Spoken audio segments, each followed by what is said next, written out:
بسم الله الرحمن الرحيم. الرجال قوامون على النساء بما فضل الله بعضهم على بعض وبما أنفقوا من أموالهم، فالصالحات قانتات حافظات للغيب بما حفظ الله، واللاتي تخافون نشوزهن فعظوهن واهجروهن في المضاجع واضربوهن،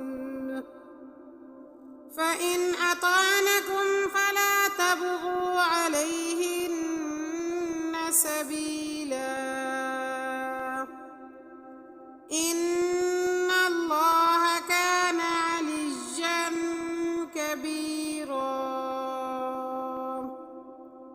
وإن خفتم شقاق بينهما فابعثوا حكما من أهله وحكما من أهلها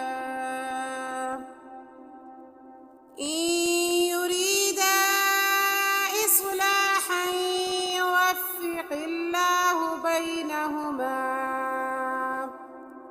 إن الله كان عليما خبيرا. واعبدوا الله ولا تشركوا به شيئا وبالوالدين إحسانا وبذي القربى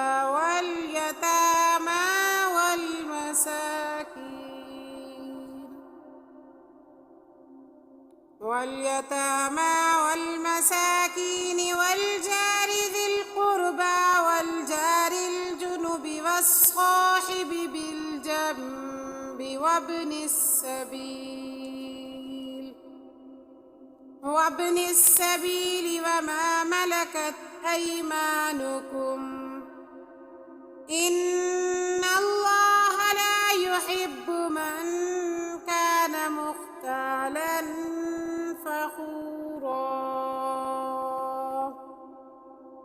الذين يبخلون ويأمرون الناس بالبخل ويكتمون ما آتاهم الله من فضله، وأعتدنا للكافرين عذابا مهينا.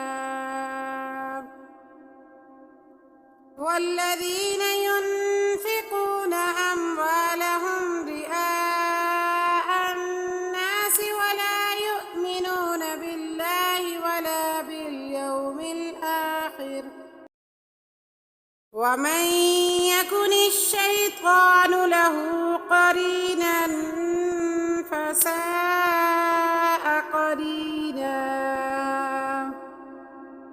وماذا عليهم لو آمنوا بالله واليوم الآخر وأنفقوا مما رزقهم الله، وكان الله بهم عليما. إن الله لا يظلم مثقال ذرة، وإن تك حسنة يضاعفها ويؤت من لدنه أجرا عظيما. فكيف إذا جئنا من كل أمة بشهيد وجئنا بك على هؤلاء شهيدا.